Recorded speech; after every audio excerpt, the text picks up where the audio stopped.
I travel for work and my employer allows me to spend up to $100 / day on food. If I don't use it, I don't get to pocket the money. When traveling, I make sure to use the full $100 every day, so I'm eating very well. My wife is upset with me because I get to eat out for every meal at least 2 weeks a month.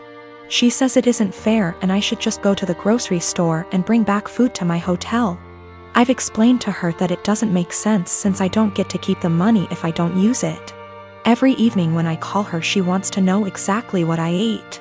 She can see the credit card statements reimbursed by employer, so she knows how much I spent. She'll see I spent $75 on dinner and start freaking out about how wasteful I am. I take her out for dinner at least 2 times a week when I'm in town, and she goes out several times a week with friends when I'm not in town. This whole thing just seems irrational, and it is really putting a strain on our relationship. I haven't gained any weight and am in great shape.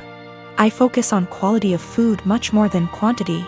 Most hotels have a small gym and / or a pool. I can't buy groceries or gift cards to bring home. It is against policy.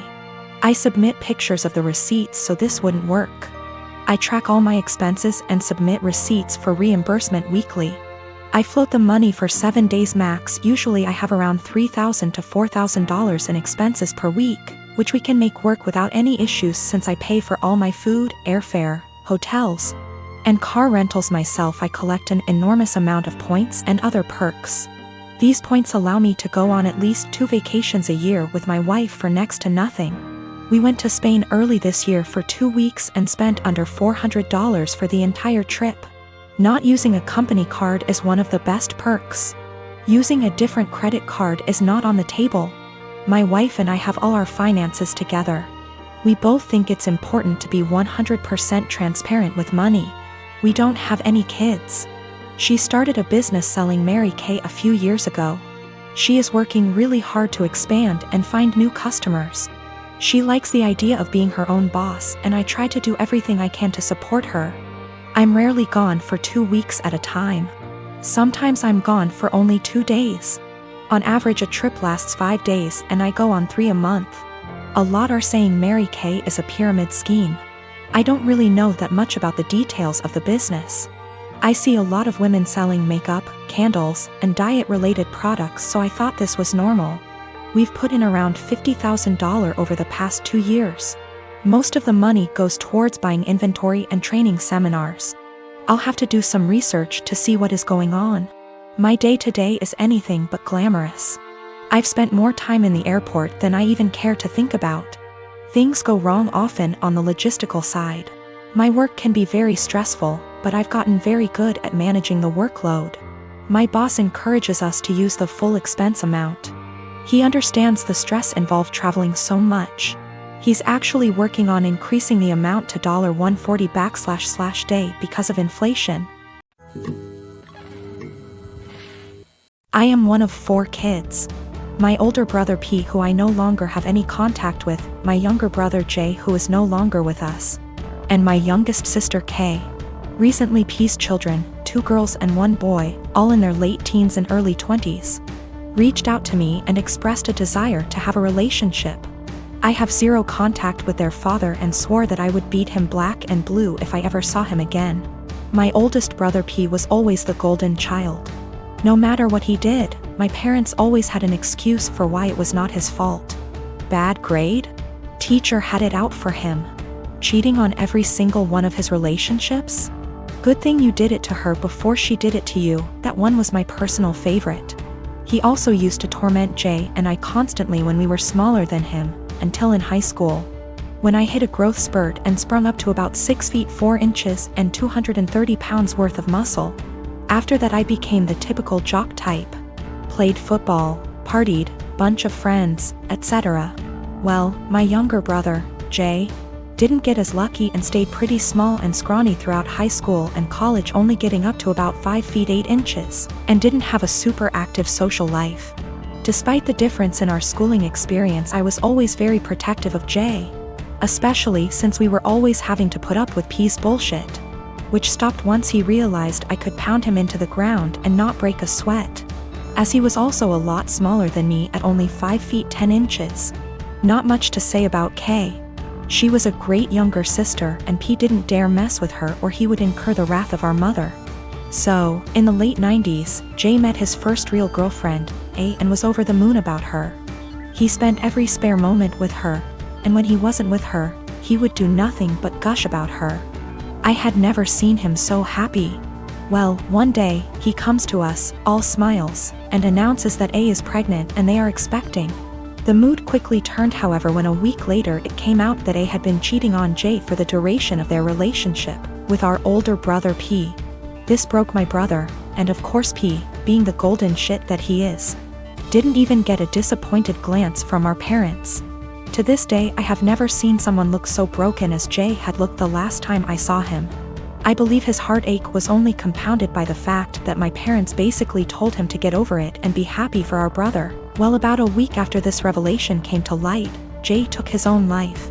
I had never been so sad and angry at the same time in my entire life.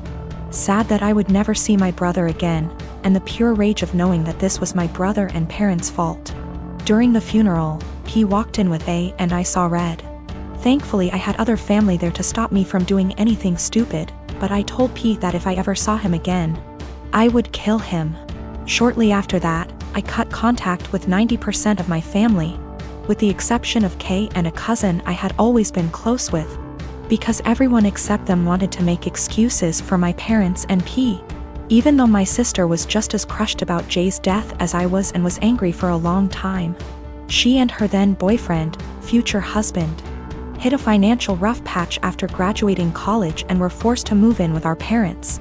Due to unrelated drama at the time, they couldn't stay with me.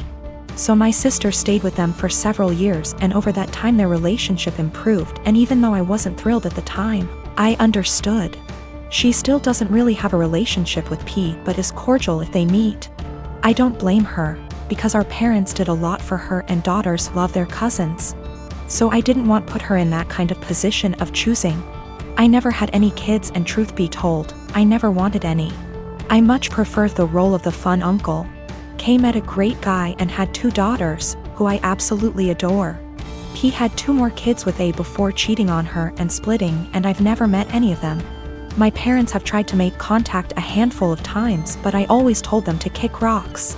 So last week, I'm chatting with K's daughters, 19 and 17.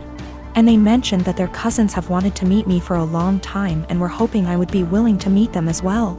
I don't believe they know everything that transpired between their dad and I, but I would be lying if I said I never had any desire to meet them. I have a cousin by marriage, husband's cousin, that's 22 and dying of cancer. It was always her dream to marry and be a mom, and now that's not going to happen. It's hard on everyone. She has a much older fiancé, 30 years, and they had a symbolic wedding so she could have the experience. They started looking for ways to get access to a baby that she could take care of and experience some level of child care that way. But with 2020 and ethics in general, there's not a lot of ways to do that safely. My husband and I have the first and so far only children of our generation, who are 10 months and 23 months old. I had hopes that it wouldn't happen, but her parents asked me if she / they could borrow my younger baby for a few weeks. The cousin and her fiancé would basically be play acting having a baby. Her parents would also join in on pretending. There would be photo shoots and everything. This makes me really uncomfortable. It's really creepy. I cannot understate how creepy I think this is. I know that her not getting to live her dreams is sad, but I don't think this is the answer. I'm worried it will be traumatic for my baby. She's almost a year old and will, well, notice that her entire family will just vanish overnight for what will seem like forever. She's also still nursing, and they don't really seem to care about this factor. I'm really worried about problems down the road. This is setting a dangerous precedent of my child living under other guardianship. Her parents will have time to get attached, and they could try to use that for familial pressure if not legally. Her fiancé is also a wild card in that regard. I said no, and my husband's entire family is hounding us about this because her time is running out and it's time sensitive. They say we're being selfish. They say that we could use this as a free vacation and bond with our older child because I popped them out so close together. They want to compromise now by letting me come by a few times a day to bring milk. We still don't want to do this. Yesterday afternoon, we got an email from the cousin's parents offering actual dollar amounts for us to agree. We got enough from that to file a police report and at least get the threat in writing. We also had a call with my husband's parents and his siblings to basically clear the air. Apparently what they were telling people they asked for and what they were actually asking for were very different. Everyone on that call now had them blocked on social media except for mother-in-law, because of the cousin. My daughter is 14. The divorce between me and her mom is still an open wound, but we try our best to make everything feel as normal as possible with the split. I remarried to my wife Isla. My daughter isn't mean, but she does not view her as a mom, which I am is okay. As long as she's respectful, which she is, they do plenty together, they go out, took an interest in cooking together, watching shows together, etc. I've told Isla to be patient with my daughter. If something is wrong, I'd expect her to come to me and I will talk with my daughter and make sure we resolve the issue. But as far as the harsh parts of parenting, that's up to me. So the other day, my daughter came to me saying she wanted to go to her mother's. I asked why she did because she looked upset. She said to ask my wife. I called her mom and she said she'd pick her up but hasn't heard any issues from my daughter. My daughter's birthday is coming up. We are doing a quince for her. She's very excited. So Isla went to my daughter, saying that she wanted to have a quince, just with us, meaning without her mother or her family. When my daughter said she wanted her mom there, especially because of how big of a deal this is. And Isla was pretty much trying to force the issue and telling her that she can do one here and just as big. My daughter asked why she's trying to leave her mom out of such an important event. And Isla got mad at her for that and accused her of being bratty, and if she wants her mom so bad she should go there. I was so confused. What argument even is that?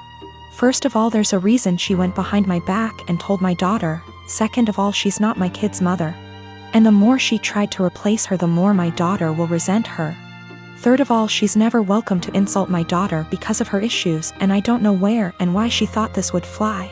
I told her this, and her argument was that she wanted to be noticed by my daughter and why I care so little about her feelings. I told her my daughter notices her. They go out in girls' days weekly, they go out, watch movies together, etc. My daughter has been plenty inviting to her. Frankly, I'm surprised at how well she's opened up to her, but now she will have to earn her trust back. She again asked why I keep taking my daughter's side and not meeting her in the middle. I told her she's wrong here, simple as that. I could have if she didn't do it like this. I told her that if she expects me to turn on my daughter, she's out of her mind, and my daughter comes first in any situation.